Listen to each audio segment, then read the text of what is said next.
শুধুমাত্র একটা ডিম আর 1 কাপ ময়দা দিয়ে নরম তুলতুলে ফ্লাফি প্যানকেক বানিয়ে ফেলুন। যারা কিনা পারফেক্ট প্যানকেক বানাতে পারেন না তারা চাইলে আমার এই ভিডিওটি দেখতে পারেন। প্রথমেই একটা মিক্সিং বলে একটি ডিম, 1/4 কাপ চিনি, সামান্য লবণ এবং 2 টেবিল চামচ পরিমাণ তেল দিয়ে ভালো করে মিক্স করে নিতে হবে। মিক্স করা হয়ে গেলে এর মধ্যে 1 কাপ পরিমাণ আটা, 1 টিস্পুন বেকিং পাউডার এবং পরিমাণ মতো দুধ দিয়ে আবারও ভালোভাবে মিশিয়ে নিতে হবে। কেকের ব্যাটারটি কেমন হবে দেখে নিশ্চয়ই বুঝতে পারছেন, একেবারে পাতলাও না আবার ঘন। এরপর চুলায় একটি প্যানে তেল ব্রাশ করে কেকের মিশ্রণটি দিয়ে ঢাকনা দিয়ে দিব 15 সেকেন্ডের জন্য। 15 সেকেন্ড পর ঢাকনা উঠিয়ে উল্টিয়ে দিব।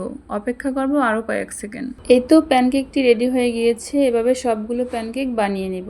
এই পরিমাণ বেটার দিয়ে আমার 8 থেকে 10টার মতো প্যানকেক হয়েছে। দেখে নিশ্চয়ই বুঝতে পারছেন কতটা পারফেক্ট, নরম, তুলতুলে এবং ফ্লাফি প্যানকেক হয়েছে। আজকে এই পর্যন্তই ছিল। ভালো থাকবেন সবাই। কথা হবে নতুন কোনো ভিডিওতে। আসসালামু আলাইকুম।